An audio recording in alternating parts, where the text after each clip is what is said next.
This is Vernon Wells, and you're listening to the Timo and Harley Show. And remember one thing, if you've seen my movies, you know that I know where you live, and if you're not listening, I'm going to come and get you. Welcome to the Timo and Harley Show.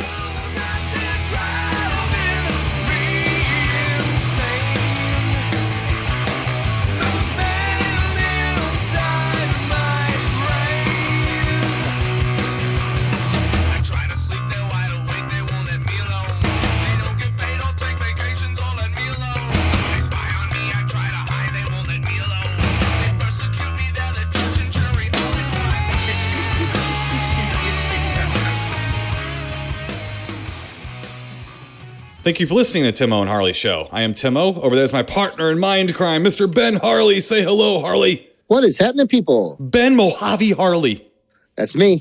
Mojave Desert Harley. That's right. That's right. Yeah. Hello to you and all of the deep thinkers. And how has your week been, Mr. Ben Harley? How's your week been? It was good. You know, so far so good.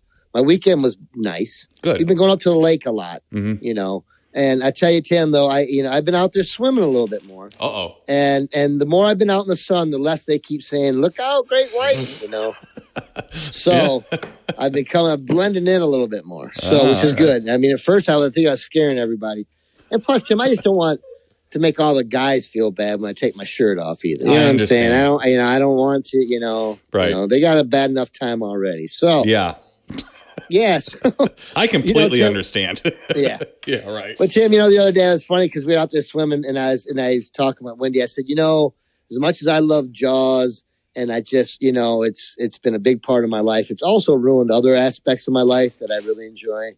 One being swimming. And I don't care if it's in a pond or a pool or something. But as soon as I get water level and I'm there kind of out there by myself in the middle of nowhere and thinking, it's, I'm going to be that guy. It's going to be get eaten in a pond or a pool or something. And it's just going to be my luck. Now, Tim, like a giant leech monster or something. Yeah, exactly. Yeah. But there's some snapping turtles too up there. Oh yeah, lake, yeah, so, boy. And they get. We saw one the other day. It was a big one. It's big. So yeah, I'm just. That movie Jaws did that to me, Tim. That water level, and that's what I think so good about that movie and what set it apart too. Is when they filmed it at water level. That's it for me. It just freaks me out. I'm still freaked out to this day. You know what I mean? Right. And damn it, Tim. Well, you got to watch out when you come out to Dermal Ridge here, Mr. Ben Harley, because we have a pool now. Yeah. And it's all water level. We got the pool, and not only that, but we have a giant retaining wall made of like Gothic stone that I have now christened Castle Dio. Yes. And I cannot wait to come get my picture in front of said Castle Dio. Exactly. Yeah. I had to give Sir Ian Baird, a little credit for that because if we were basically talking about how it looked Gothic and heavy metal, and then you just need to put a bunch of Dios around it. And I said, well, I have now christened the Castle Dio. Yes. Yeah. I could have named everything. I definitely got to come get my picture in front of that with doing a Dio pose of sorts. Oh, absolutely. But yes. Absolutely. Yes, Tim. Well, that's awesome. No, yeah, I know you made my day when you told me that one. So that was great. It's turning out pretty good. We still got to get the concrete poured this week and everything, but the pool itself is actually in, and we snuck in there this weekend and kind of jumped in, and it's a nice pool. It got lots of ledge space to sit. Does it? Yeah, that's good. That's cool. Yeah. So you have to you got to find exercise space, but you could definitely sit and drink.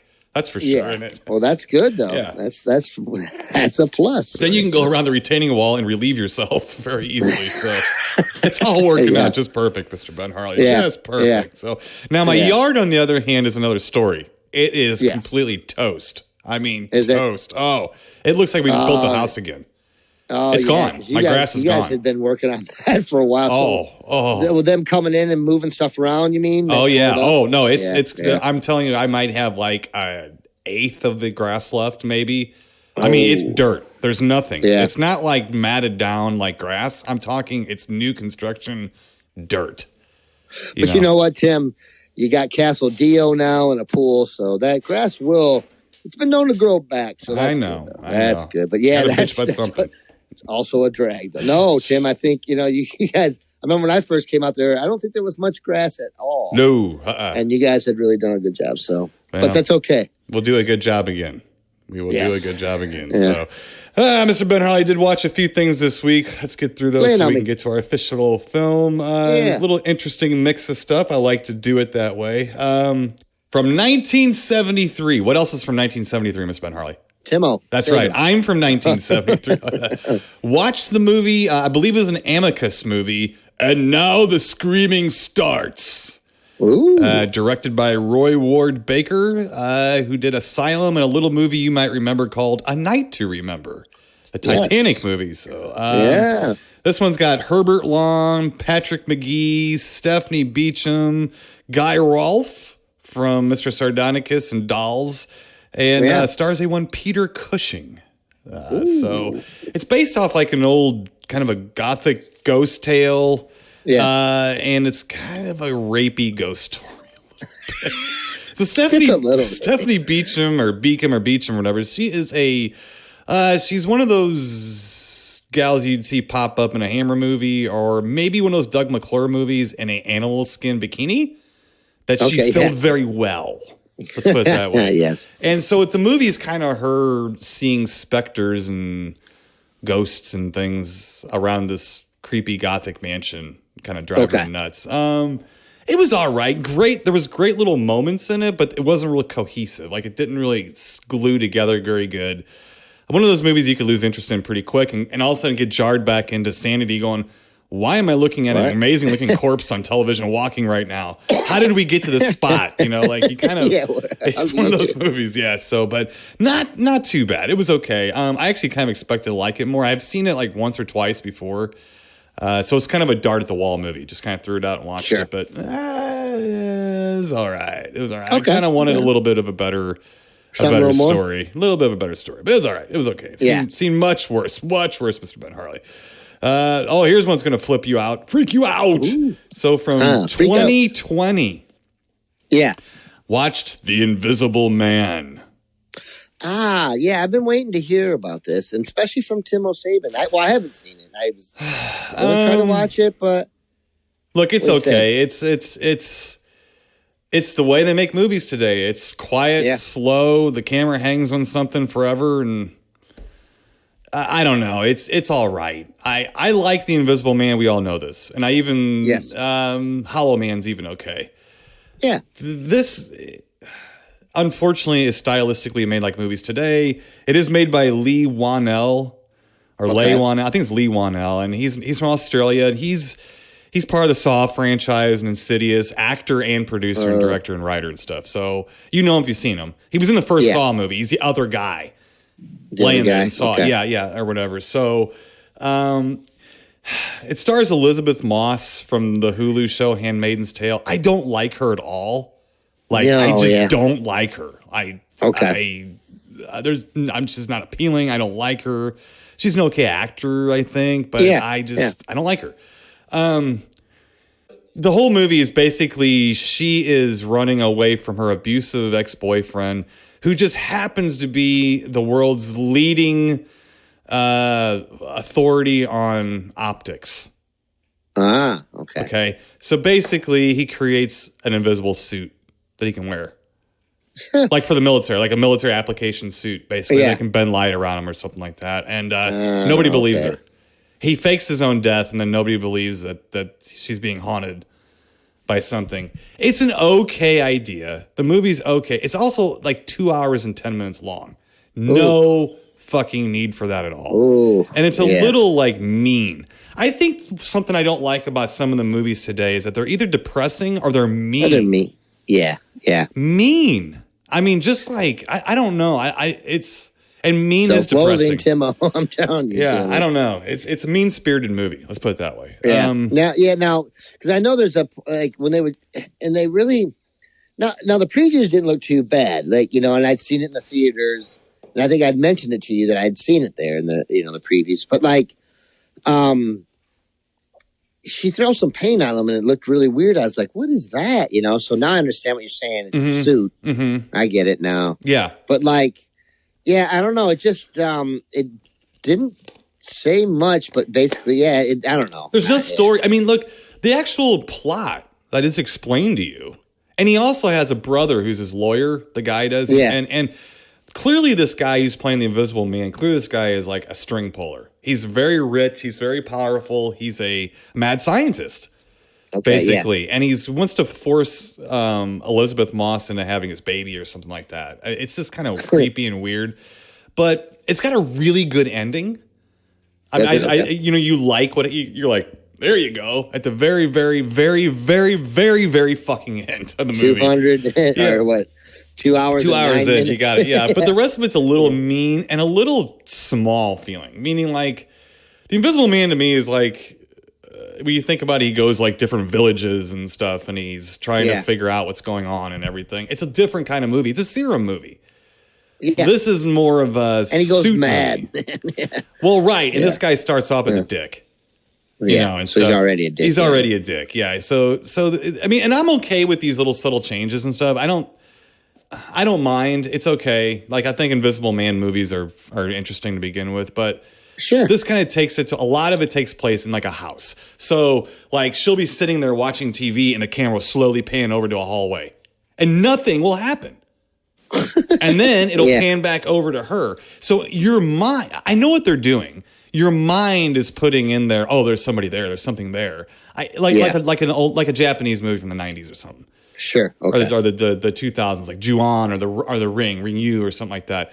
It's slowed just a halt in some parts. Really? And then some of it's mean-spirited. Okay. And some of it's not. And I know people are going, it's a horror movie. It's supposed to be mean. I know, but, look, I mean, when you get to our official film today, that's not a mean-spirited movie. No. It's a goofy movie, and stuff. So, but it's okay. I understand when people liked it. It's okay. It's all right. Okay. I mean, you could not watch this movie printing. No. It's got too many quiet moments, and then it just has abrupt, violent moments and stuff, Oh, and, really? Yeah. I mean, the thing I like about The Invisible Man is that you do see him descend into madness, and there's a damn good reason for it. Sure. And you're almost pulling for him not to be mad anymore. This movie's not like this. This movie is, I don't want to call it male bashing. That's not what I mean by it, but I just mean it's kind of like, okay. I mean. Yeah. I guess maybe I didn't need the abusive part of the plot. Sure. Okay. Yeah. I don't know. But anyway, and he keeps abusing her. That's the thing. Even after he fakes his death, he's still making everyone think she's nuts. And the thing is that if you look at her performance in the movie, it's like, yeah, she is nuts. Watch, like, even if she's right about what's going on, she's still nuts. Yeah. So I don't know. It's all right. It's okay. I might not be the best authority to pass judgment on this movie because I admit freely I don't like the style of films, today's modern style. Sure. I don't like it in films very much. So anyway, let's see. Moving on. Yeah, I have to check it out at some point. Yeah, it's all right. Well, moving on to something I'm a little more comfortable with from 1980. Okay. From 1980. Comfort zone, Tim. And here's one that you probably are not expecting me to say. I watched The Hunter. Okay. Starring Steve McQueen. Yeah. Do you remember The Hunter from 1980? Yes, I do. Where he plays the bounty hunter, Papa Thorson. Yeah. This was his last movie, actually. It was Steve McQueen's last movie. Right, he found out, actually, on this movie, he realized there was something wrong with him. Oh, really? He was doing like running in scenes and stuff. He couldn't catch his breath, and he had really bad cancer, and it had gone to his lungs and stuff by then. So he was diagnosed like soon after this movie wrapped, and then he never made another movie. This was his last movie. Wow. Yeah. But this, it's a fun movie. Steve McQueen again. It's got Eli Wallach in it, LeVar Burton, Tracy Walter, Ben Johnson. Ben Johnson? Isn't it too? Yeah. It's a fun 1980 action crime drama type of movie or whatever. It's got a little bit of humor in it. And then it has a slasher subplot. So they kind of threw a little slasher subplot in there too. Just someone to menace Steve McQueen and his wife or girlfriend or whatever too. Yeah, so it was fun to watch though. It was fun to watch. That's good to go back. Yeah, especially that stunt, the scene where they're in Chicago and they're in that parking garage and there's a car chase in the parking garage in the circular parking garage. Yeah, and he chases the guy. The guy flies off like the top of the parking garage, and it was a classic stunt when we were kids. Yeah. Or whatever. So anyway, it's fun to go back and watch, and I hadn't seen it for so long. I had to get my eyeballs back on it. So, and actually, it's fairly. I know it's about a true person, but reading into it, that some of it was kind of accurate about him. He was a bounty hunter, but he actually, the people he would pick up, a lot of them he tried to help get back on their feet. So he'd pick them up, they'd have a warrant, he'd bring them in, but then he would try to keep a relationship going, some of them, and he would even let them stay at his house and stuff.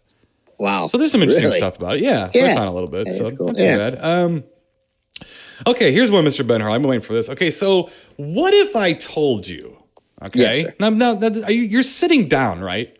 Yeah. Okay. I got my shoes tied on tight too. Good. You're gonna need it. You're gonna need it. Because what if I told you that I watched a 1933 live action version of Alice in Wonderland starring Gary Cooper, Cary Grant, and W.C. Fields that makes Santa and the Ice Cream Bunny look like the English Patient? Really? As if Alice in Wonderland needed to be more fucked up. Weird. Need to be weirder, right? Wow. So really? Yes. So Kino put live, out, huh? So Kino puts out this Blu-ray over the last year, Alice in Wonderland, and it says starring Cary Grant, Gary Cooper, W.C. Fields. I'm like, what? What? Yeah. Okay. So I'm like, all right. Well, this got past me. I didn't. Not that I'm a big completist of Lewis Carroll influenced films or anything like that. But I was like, I didn't. What? So I sat down last night before we watch our official film, just to put it in to look at it, see what the picture looks like and stuff. Well, an hour and 17 minutes later, I'm sitting there, joint in one hand, drool coming out the other side of my mouth, staring at it, standing up when it was done to go downstairs to grab something, and I actually said out loud to myself, oh, that's fucked up right about there. I was like, I mean, the first half hour, I'm like, God, this is fucking horrible. What the fuck? About 20 minutes later, I'm sitting there going, I don't know whether to be terrified or whether to start laughing. I have no idea at this point. All I know is this. You need to be a professional acid dropper to watch this movie while on acid, though, because I ain't doing it. I'm not doing it. This was one fucked up movie. So apparently Paramount was going to go into bankruptcy, and they wanted to make this movie to get themselves out of financial trouble. Oh, my God. So they had basically every star in the Paramount stable in this movie. The problem is they have the creepiest costumes this side of this stuff, the Ice Cream Bunny, on all of the actors. So you couldn't tell who was who. Really? And W.C. Fields plays Humpty fucking Dumpty. Oh, my God. This is absolutely downright frightening. You know, when like around Halloween, when you always see people share pictures on social media of the black and white costumes that were like homemade that are creepy as all fuck. Yeah. Like they have the rabbit, like one eye's down here and one ear is like off to the side, and it's please give me candy. You know, like those look like Disney shit compared to this movie. Really? I mean, they have like, first of all, they have a what do they call it? A mock turtle soup creature.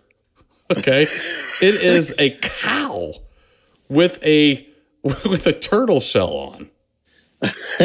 Okay, stop it. Okay, being played by Cary fucking Grant. And the turtle is a full turtle head, or a full cow head, with its eyes moving back and forth and its mouth moving. And these are costumes. Like minstrel show costume type things. And you're like, I don't know. Look, you remember Wizzo the Clown? Oh, yeah. All right. Well, Wizzo the Clown is kind of like watching, I don't know, an episode of Matlock compared to this. I mean, it was... I highly recommend the 1933 Alice in Wonderland if you think the world has just come to an end, because they made this shit almost 100 years ago. I think we're about in the same spot. That's all I'm telling you. We've come a long way, but we're just as fucked up. Trust me. Oh yeah, I'm gonna have to see this one, man. Oh my God, I was sitting there going, I'm like looking. on my left side and my right side just to make sure Mike Nelson's not sitting next to me. Laughing at Like, you. what the hell? Oh, I highly recommend seeking this movie out for people that like oddities. Yeah. Really odd, really odd. And the whole thing is that, so the movie flopped hardcore because even though there was all those stars, you couldn't see who they were. You couldn't recognize one person in this movie. So it's like, oh my God. And it actually ended up being 2 Mae West movies that pulled him out of bankruptcy. So go figure. Mae West was not in this. So no. Good. Woo! Alice in Wonderland. Once again, right when you think that you've seen everything and you can't get more weird, I'm thinking, I sat through Sonny Boy. I sat through the Mad Foxes. What the hell is this going to do? Oh my God. Yeah. Yes.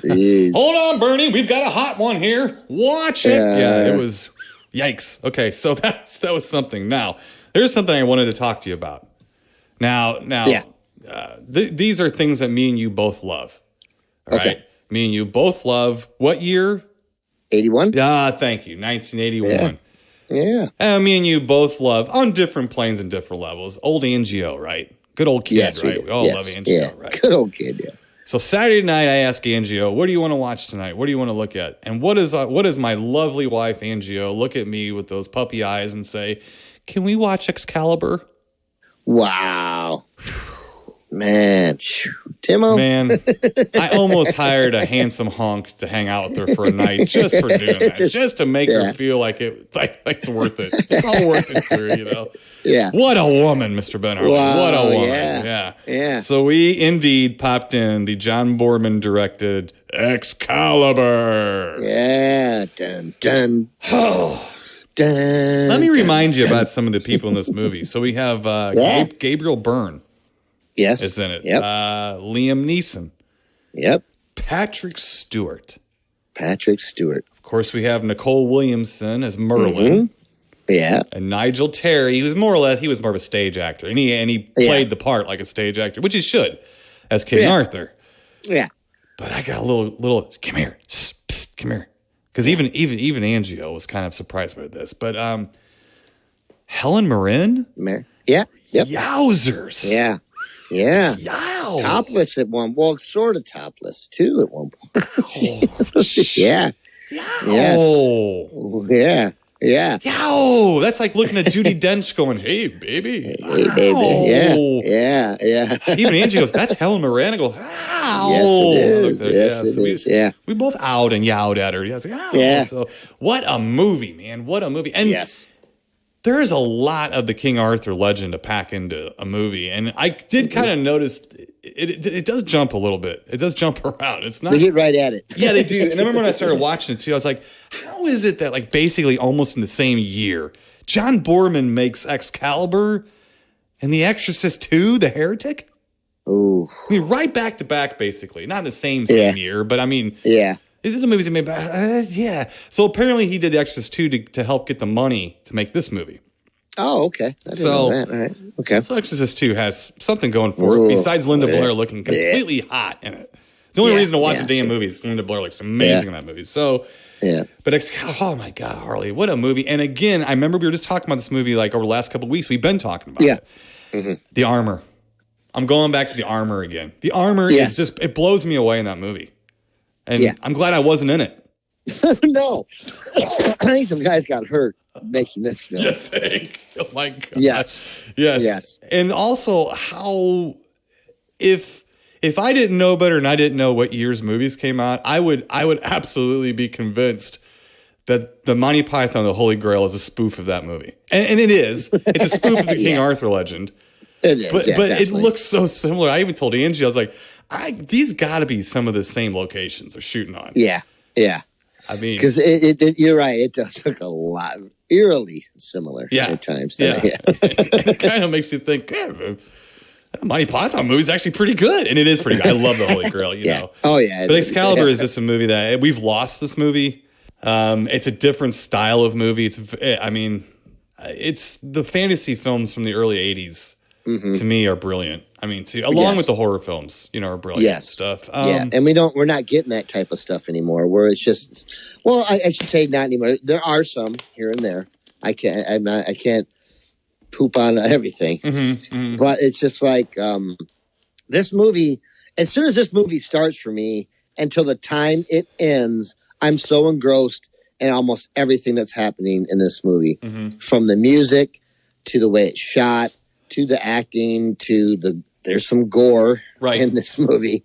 There's a lot of just, I don't know. It has this, there's only a few movies in my lifetime that I feel so close to. And this is one of them. And it's because it has just this feeling to it. It has this feel. And I don't know if it's because when I saw it as a kid, the way I felt when I watched it and the things that I was seeing, and like, oh my, this has everything, especially 11, 12-year-old little kids. Right. Who's like, what the, everything. As I've gotten older and stuff too, I still appreciate this movie.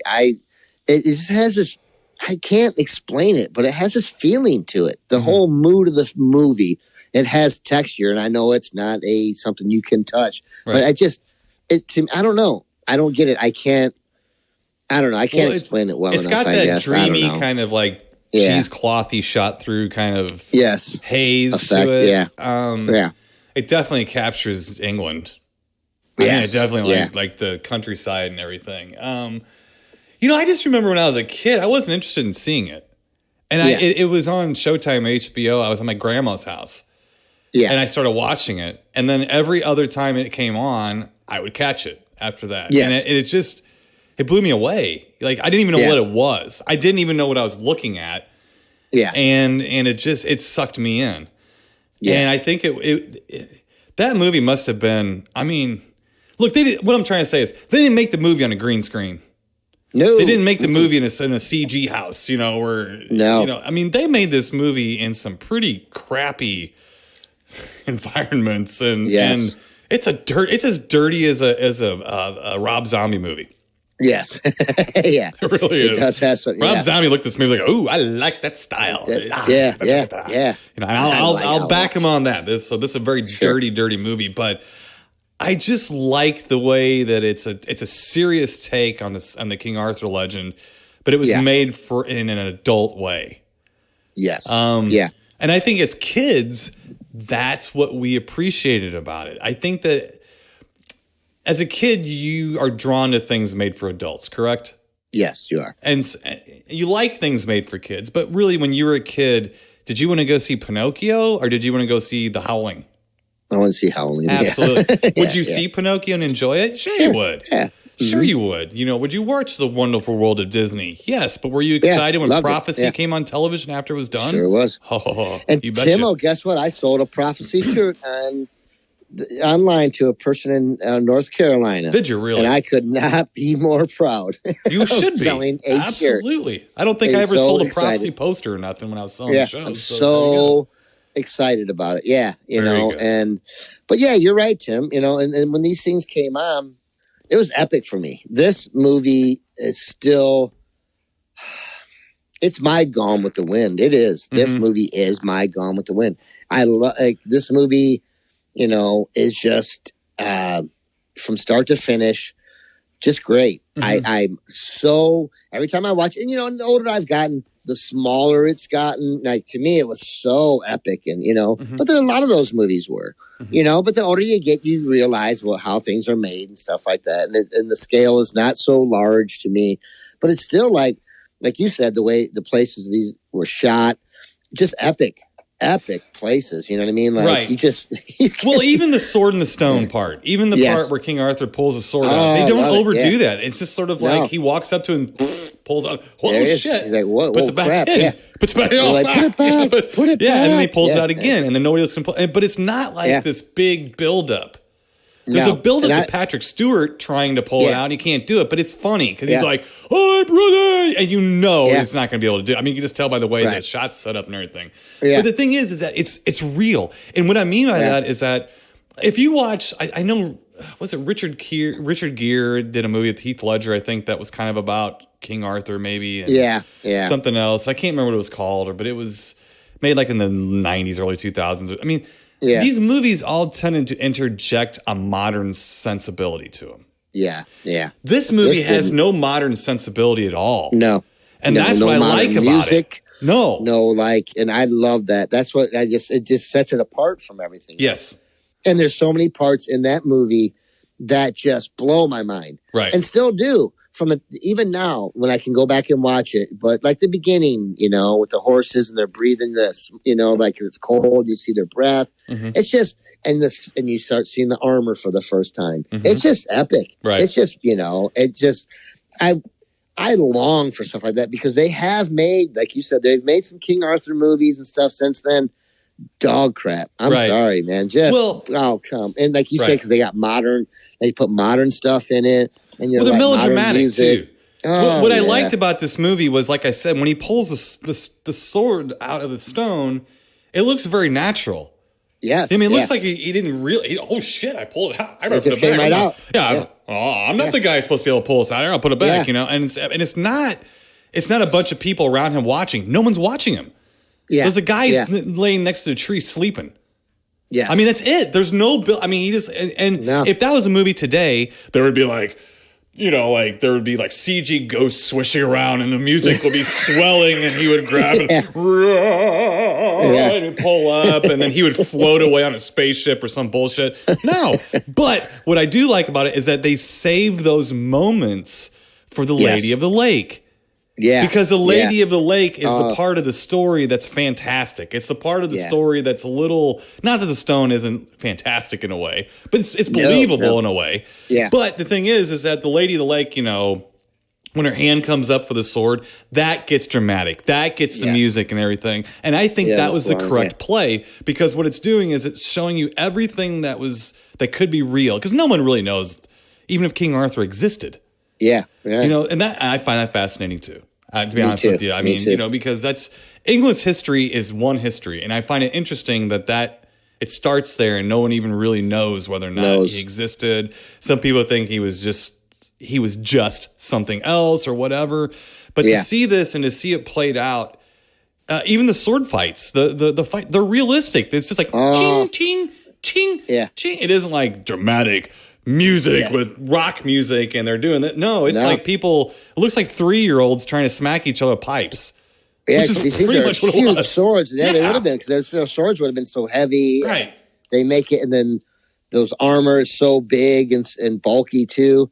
And I will say in this movie, the character arc of King Arthur from the beginning to the end is like Luke Skywalker from the first Star Wars all the way to the last Star Wars. Absolutely. You know what I'm saying? Absolutely. So in one movie, he went from one character, which is great. Mm-hmm. And at the end, he is so more, you look at him so much more like this guy's got wisdom. At first, he's just this little punk kid kind of type thing, or doesn't really know what he's just, his brother's little, lackey, and he was adopted. But, it's cool. Like, I love how that goes from there to the end is such a great arc, he's to who he becomes. It's awesome. Right. It's awesome. It's well put together. It's just a well-made film. I mean, it's bloody too. It is. It really is. I mean, the Arthur's son to me is like a horror film. Right. The Search for the Grail. Mm-hmm. For that part where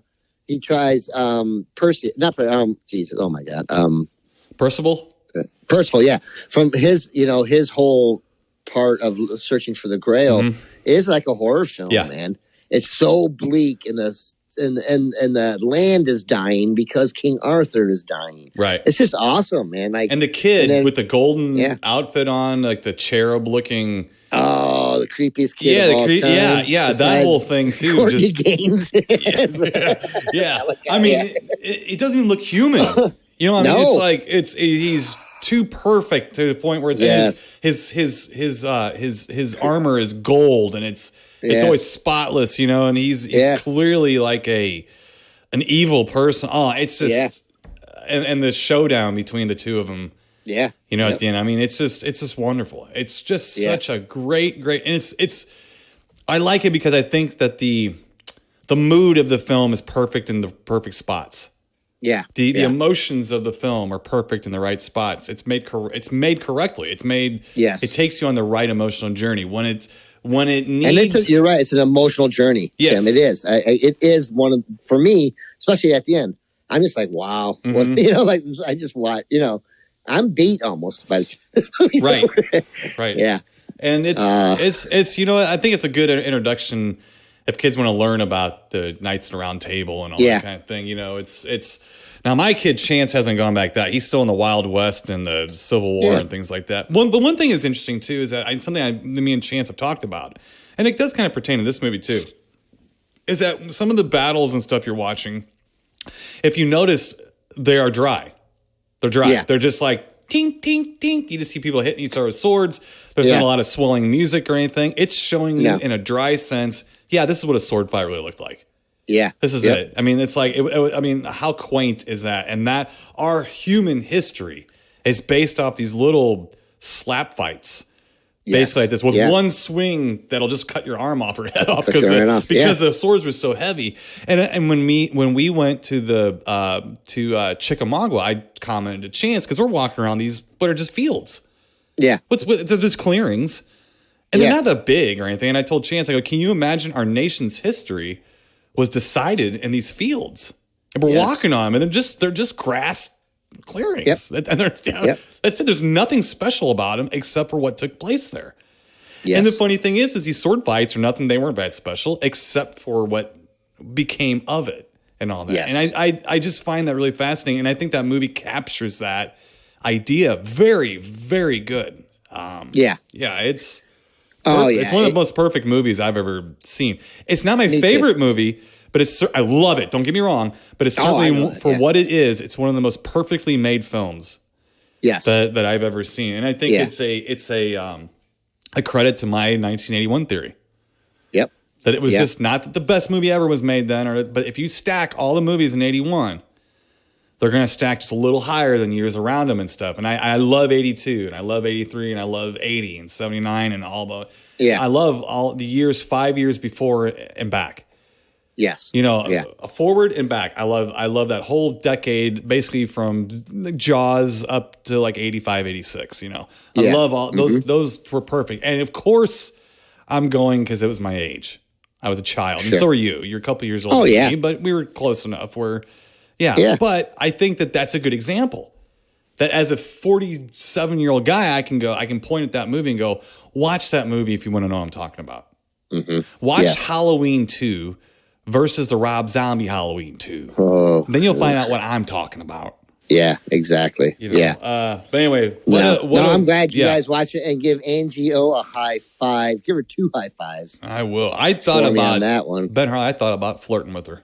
Oh, that's the kind of thing that'll make your knees weak. You know what I mean? Yeah. That's. I mean, a guy can only hope for such a thing. Forget the winks. Great movie. Had a good time watching it. Again, thank you, Angie. Thank you, Angie. Yes. High five. Choo choo. Yeah, absolutely. So let's get to our official film, Mr. Ben Harley. Yeah, let's do that. From 1957. 57, huh? Exhale. 1957. I'm back where I need to be. Back the old black and white. I'm home. I'm back home. We have the monster that challenged the world. Yeah. Okay. Now, what I love about this movie mostly is the very simple storyline synopsis. This is all you need to know about the movie. So I'm gonna get out movie guy, and we're talking 5 words and a period. Good. That's it. Perfect. So here comes movie guy. He's got an easy job this week. Let's see if he can get. Let's see if he can do it. Let's see if he can do it. Here we go. All right. Giant mollusk monsters attack California. This is true. Giant mollusk monsters attack California. Okay, so not lying. What we have here is a military base around the Salton Sea in California. Yes. Salton Sea was created because of a flood, I believe, that spilled over from the Colorado River. It basically left a huge puddle in the desert in California. And they started, there was actually tourism around there in the 50s and stuff. What started to dry up? later on. So right now, I think they're still trying to save it. I think it's like half the size it used to be. Yeah, Okay. it's a toxic mess right now, I think. But for a while though, they were trying to make it into a tourist destination and things like that. So there's a military base around there, and there is a was it an earthquake? Either way, something. No, it's an earthquake. It's an earthquake. It seeped under. Yeah, under the ground, like some of that water went down and like re-stimulated. Yes. So it was an earthquake in the Salton Sea. Yeah. So yes, okay. Yes, but it did have something to do with some atomic. Well, yeah, there's testing around there and stuff like that. There's always some kind of atomic stuff in these movies. Right. So the thing is that you actually see them grab a Life magazine and start talking about shrimp. Yes. That's a true story, a true edition of Life magazine where water did stimulate ancient shrimp eggs, and they did almost spontaneously generate, sort of. Yeah. But they were eggs. You know what? Sea monkeys probably. Sea monkeys, probably brine shrimp. It was probably sea monkeys that they probably. That's where they harvested them. Yeah. I love to see monkeys. So basically, the Salton Sea and the earthquake give rise to the mollusk monsters, which are eerily reminiscent of the monsters from Leviathan and Deep Star 6. Yeah, you're right. Incredibly well done for 1957 animatronic. Oh, there's animatronic, like 8 to 10 foot tall. They look like caterpillar worm monsters. Yeah. That are slimy. They look better actually, like out of water. They do. You under. Yeah. Look, here's the thing: they're slimy, they drool, and they have a lot of movement. Yeah, yeah. They do. And if you watch it, you're like, "Is this the same people that worked on Leviathan?" Yeah. Really? I mean, you're sitting there going, Jesus Christ. I mean, it's done really. You could tell they didn't have a lot of the time. Like the mold of the monster isn't quite as advanced, I guess you could say. Sure. As those movies and stuff. But the actual movement, the movement and everything, and they're monsters. This movie to me used to fool me because I used to think this is a giant monster movie. Yeah. So I kind of shied away from it because I didn't think it was one of the better ones. I was very wrong about this movie. Very wrong about it. So in the last 5 to 10 years or so, I've been coming back to this movie, and I've watched it probably 3 times in the last 5 years, and I like it more and more and more and more. Yeah. So it's a very simple 1950s monster movie. We have the earthquake. There's like people getting attacked out in the Salton Sea underwater. Okay, so they have the military guys go out and check on some shit that happened out there, right? So there's 2 or 3 of them go out there, and we have basically a Jaws scene. Yes, they jump in the water. Jumps from an airplane, and they go to fish him out. Yes, that's what it was. Yeah. So they're doing like a skydive test or something, or they're doing something. Goes into water. So the guys, that's right. So they go and retrieve him, and they can't find him. Everything's all messed up. They know he landed fine. They saw him. Yeah, but they can't. But like his parachute's all chewed up and stuff. So another guy, one of the two guys, dives in, and you have a Jaws moment. Yep, where he dives in the water, and it's just like he doesn't come back up. And then, exactly. And then something comes up and attacks the guy on the boat. Right. And you don't really see it. And that's a really good scene. It's like really good. Right. Because it's you say it's like a Jaws, but it's a little spooky, because you really don't know, like, where'd he go? We just saw him land. Let's go get him. Wait, no, he's not here. Oh, I'll jump in, see him. That guy doesn't come up. You're like, wait, what the hell's going on? Something is under the water. Boom, man. Yes. Yeah, and then this thing comes up. And you see like the shadow.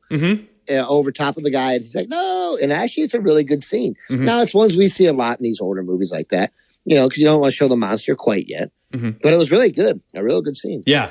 And when I was watching, I was like, this reminds me of Jaws. Oh, there's a lot of Jaws. There's a lot of Jaws and a lot of Creature from the Black Lagoon. Yes, and there's a lot of the underwater. There's a lot of scuba stuff. Yeah. Or snorkeling to, whatever. It's a scuba. Yeah, beaches being closed. I like the old guys. Like, what do you mean the beaches are closed? Like, yeah, no, we're closed. Like, I got 22 guests, and it's going to be 120. That guy is hilarious. He's only in it for about 2 minutes, but one of my favorite characters in the movie is funny. He's like, what do you mean? Right. Hey, what? And it's like, and there you go. There's some more Jaws set up, But yeah, it's a cross between Jaws and Creature from Black Lagoon. It's made after Creature, but it's made before Jaws. But you can see both of them in there, and it's a good mix. Big time. It's a good mix of them too. And here's the thing: when they do finally find the victims too, they are like bug-eyed, devoid of whatever corpses. They're like sucked dry, and they're all shriveled up. The guy that jumped out of the plane. When they go to try to find out what happened to the guys on the boat and the guy that jumped from the plane, and they say something's surfacing on the port side, or whatever. They go over. And the look on the face of the thing or the guy that comes up made me laugh. I couldn't stop laughing. That night, oh my golly goodness. But it is, you're right. It sucks them, basically all their fluids. And it kind of reminds me of that. There's a movie called Blood Hook. Actually, Kevin Murphy from Mystery Science Theater was involved, and he was like a grip in the movie or something like that. And then, but they it's a movie about a guy who kills people with a fishing lure, believe it or not. And they keep him on a stringer underwater, and they look bug-eyed like that. And then there was also Attack of the Giant Leeches, if I'm not mistaken. It has like corpses that kind of, look like that. The thing is that even in the opening credits, though, I don't know if you noticed this, but they're pretty thorough for 1957, and they even have special effects credits. In the opening credits, which is very rare. Yeah. We've talked about this a couple times. Very rare, but the movie was so effects heavy. Even for a film like this, it's effects heavy. This is not just a model of a giant grasshopper. No. This is a moving, effect-driven. The effects move. Everything moves. The corpses are not just people with makeup on. They're created corpses. They're made and stuff. So, I mean, a lot of work went into this. So basically, they're just kind of after that, they're just really like trying to figure out what is doing it. But how do they, because it's starting like well, they find an egg. Yes, right. They go underwater. They do some diving underwater, and that can get a little slow. And that's where it kind of reminds me of the creature a little bit. Yeah, and that part was a little because there's like they're just talking. They're talking to them underwater. Yeah, it's kind of hard to believe. And for some of the things that were going on, like like oh god, that part did take me out of it a little bit. Right. There is a kind of a good moment where the guy gets they find an egg. Basically, which is like a big water balloon they take out of the water. But there's also one of the guys that's down there with him too. He gets killed. He gets attacked, And man, that's a good. I mean, they just don't shy away from it. The mollusk monster puts the guy's fucking head in his mouth and sucks his juices dry. It's like, wow. I didn't expect that. I thought the monster was just going to come to the camera and fade out. Sure. And in your mind, you just thought, well, that guy bit it. No, they show the guy getting bit. In his head. Yes. And he gets his brain matter and everything sucked out. And then he turns into a bug-eyed corpse piece too. So I mean that other guy beats feet out of there too, man. That guy's gone. Oh yeah, absolutely. Yeah. And another like really interesting kind of a sick twist is that the guy gets killed in the water. His wife shows up and she's pregnant. Yeah, and I knew that too. They showed her early on as they sums up. They put a girl in here pregnant for some reason because and it's for you to feel like extra awful, right? Too that but like right after that part too, like the guy in the boat. That one creature the creature comes up out of the water, doesn't it, Tim? I think it's that part where it comes out, and it's like 10 feet out of the water, and that.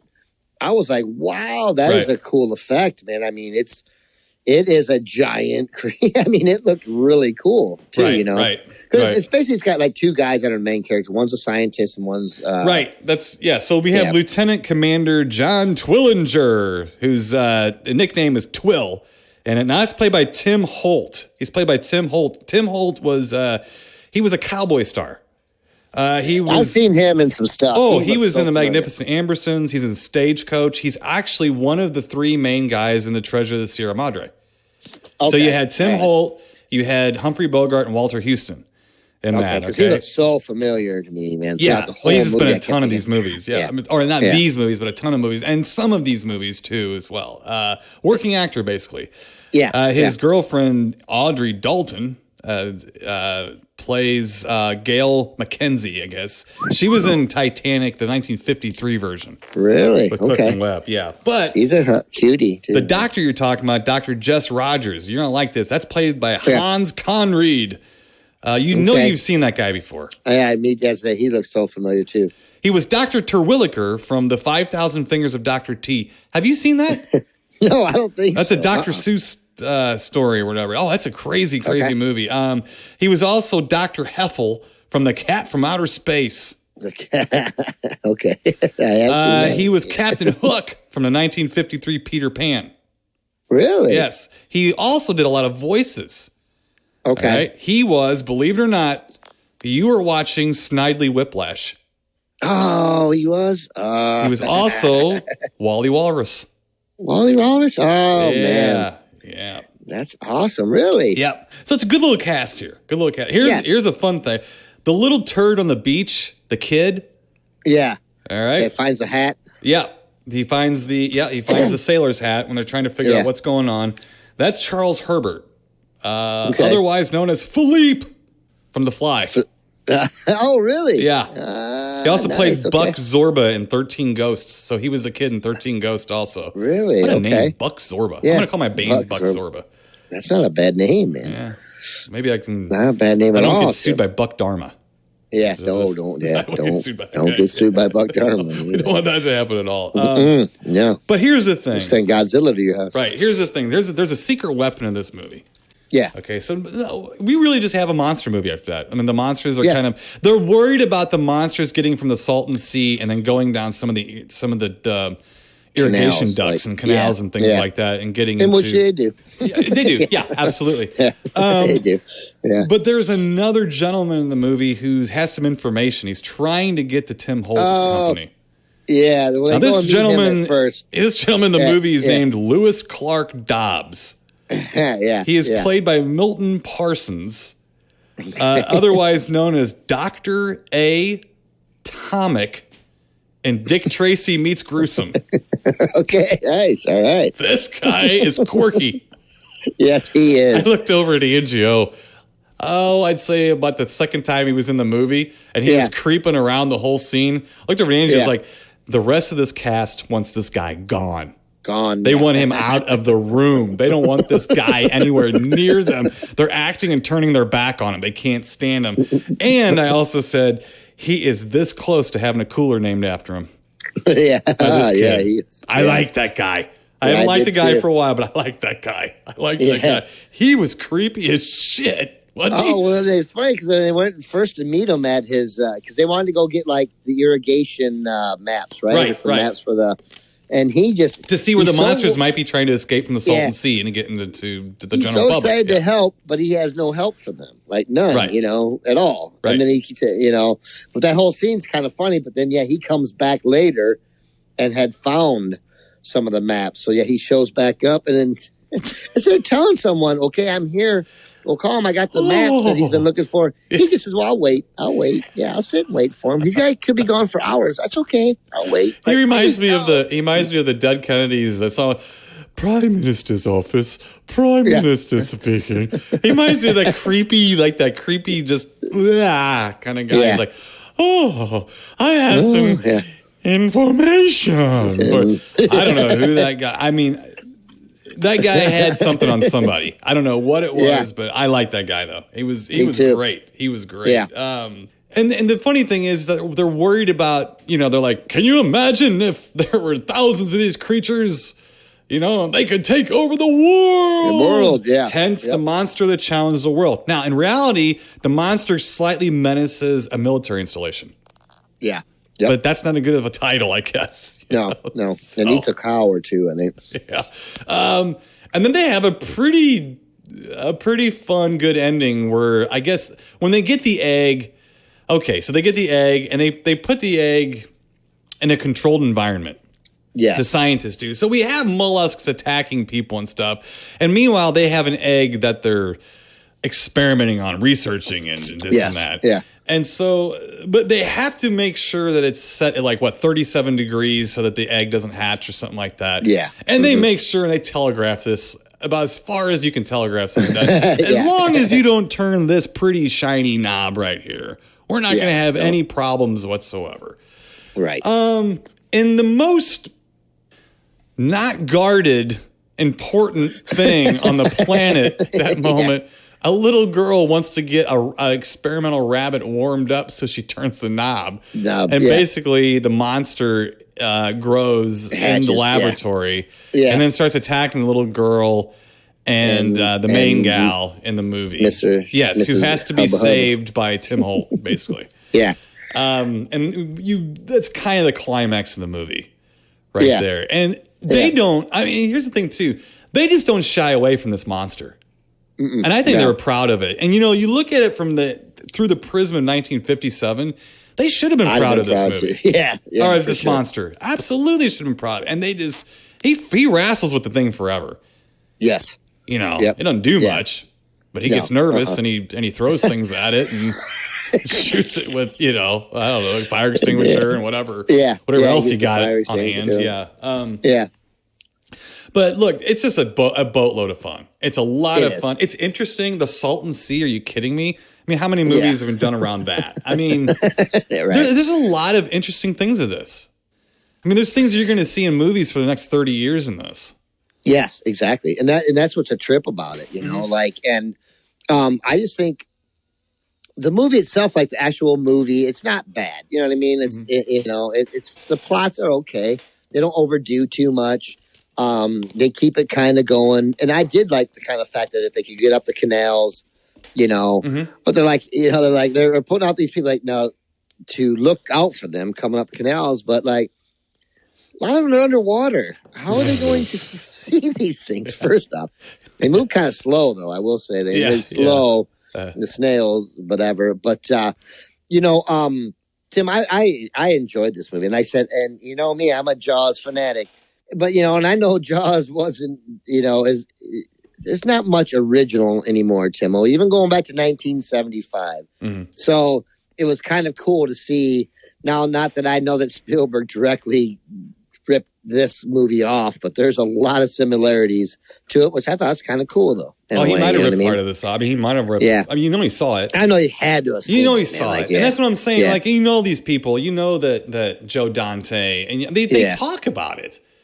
John Landis. These. It's Steven Spielberg. They talk about the fact they grew up in these movies and they loved them and stuff. And you can't tell me that they didn't see some of these scenes and get inspired. The thing with this movie is I think what sets it apart, I still think, is that the monsters are normal sized monsters. They're 8 feet tall. They're not 50 feet tall. And almost every horror movie was a science fiction movie about radiation causing normal sized things to grow huge and trample on buildings and shit. Everything from this era, unless it was like a werewolf or something.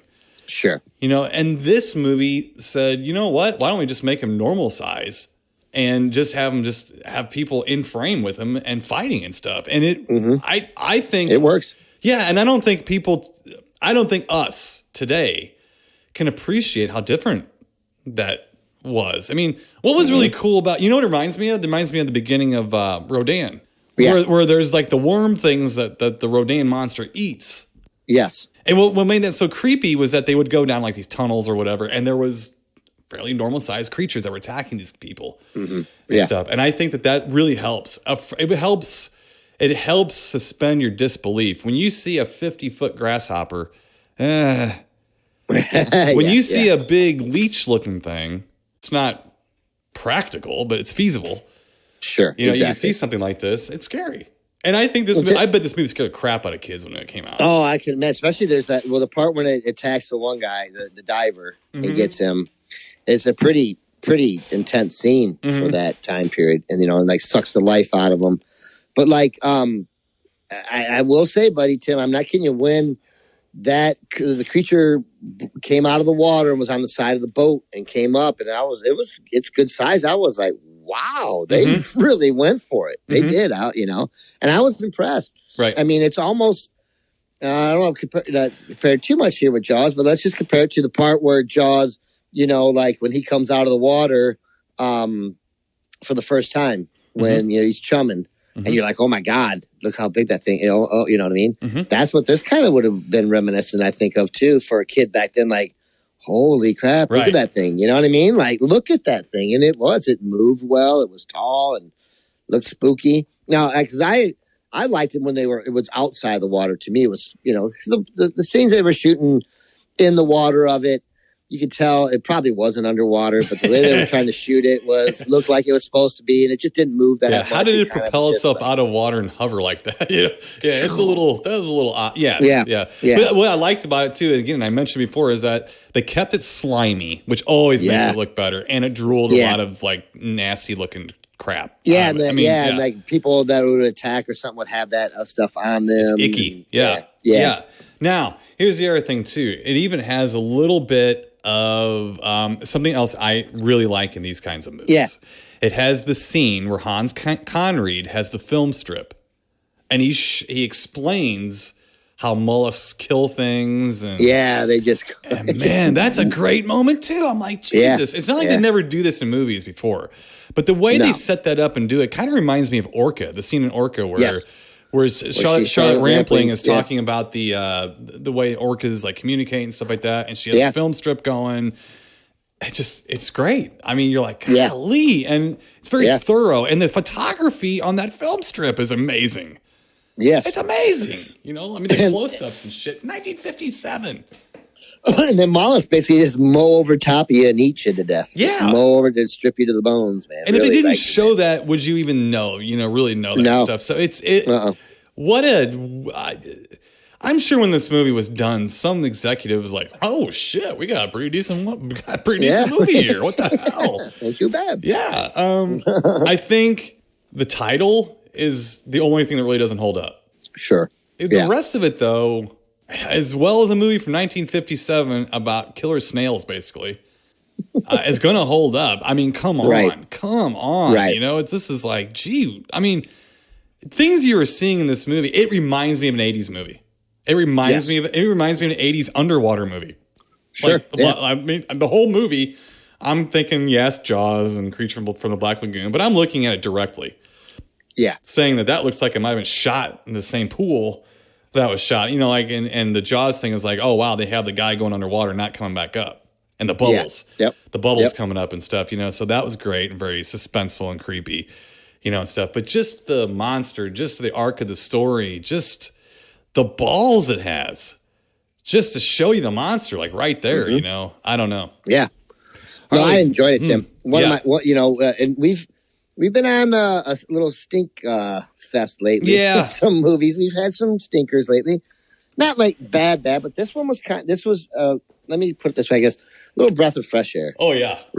And I just think 57. Yes, yeah. Yeah. And that's a long time ago, Tim. Yeah. It's a long time to stay fresh, Oh my goodness. But I actually really enjoyed it a lot. I did too. I think this is a great movie. I'm going to keep going back and watching this over and over and over again. I love it. Oh, Tim. Oh, I can't forget about this because I will. So sorry, I didn't mean to step on you there. But now, Tim, what happens when you go to the morgue anymore? Oh, I got it written down. Yep. Wrote it down. Yep. Yes. Yep. That one was kind of interesting because they went to the morgue. They have a mortician offering sandwiches to people in 1957. Yes. I loved it. Wrote it down. Even and they said no. I even had it in like one of the coolers. Coolers, man. Yeah. Oh my goodness. Again, this movie is played straight. Besides that scene is a little goofy. But it's just funny, a little. They was played funny. It straight completely. Yes, but the movie it dances that fine line perfectly, where it's played straight, but it's not taking itself too seriously. It's a hard line to dance on, a real hard, and make it successful. And that's what doesn't work about a lot of these movies back then. Is that they're fun, they're good, but you love them for what they are. And you understand that. Well, this you don't have to apologize much for this movie. You just put it in and watch. You're like, hey, it's not a bad movie, man. Watch it. I mean, listen, to be honest with you, it's probably the best out of all these movies. I mean, it's up there with them to me. Yeah. Yeah, it's good. That. I mean, it's right. It's up there with Creature from the Black Lagoon to me. Yeah, it's good. It's a good movie. It is. And it needs and then you said it's played well. It's played straight. It's got a good monster, and a good story, too. Right. Well, it's a wonderful, wonderful movie. I think it needs to be It's not going to be, but it needs to be remembered with these other classics. Yeah. Because I think it's definitely. so much better than movies that are remembered much more than this. Oh, you know? yeah, exactly. It's like it's sort of like the giant claw with a great monster. Right. The giant claw. Remember, the giant claw is a fantastic It's horror a good movie, film, yeah. and then you show the fucking monster. It makes you bellow out Like laughing, which is still Egon entertaining you. yeah. It's still entertaining you, but you're like, oh man, come on. Yeah. And this Oh, one, the monster's good. It's really good. You know, it's kind of it's not scary, but it's good and kind of creepy. You know, whatever. Yeah. So. Oh, yeah. For sure. Okay, so for me, this is a grape ape up to the rafters, Mr. Ben Harley. Up to the rafters. I love this. Yeah, movie. I'm gonna join you on that one too. Nice. Yeah, for sure. Yeah. So this this was a nice surprise too. So, and if anybody watched, this is exactly what Harley and I are looking for. This kind of it doesn't have a whole lot of static to it. It gets to the point. It's got a lot of monster in it. It's interesting. It's a totally different. These movies always take place either in the desert of LA or something like that. This is on the Salton Sea. It's a different location. Sure, it's got its own idea. There's a little writing actually happening here in this movie. And the acting's pretty good throughout it. The acting is good, and Lewis Clark Dobbs will be a cooler at some point. So Milton Parsons is Dr. A. Tomic from the Dick Tracy Meets Gruesome. You know, I like those old flicks. So. Oh, yeah, Meets Gruesome. All right, let's get out of here, Mr. Ben Harley. Next week, it's going to be like Hardy's Chicken. It's ripping. That a boy. Yeah, we're gonna rip it out next week if everything goes as planned. So if everything goes, we could change our minds, but at this point, I think we're gonna have a rip roaring show. Yeah, rip roaring show next week. I think That's right. So. We'll let everybody hang on pins and needles until we get to that. So all you deep thinkers out there, be good to each other. We'll talk to you next week and stay spooky. We'll talk to you then. Keep it creepy, people. You've been listening to the Timo and Harley Show, brought to you by ScreenPrintingFactory.com, your affordable one-stop solution to all your screen printing needs.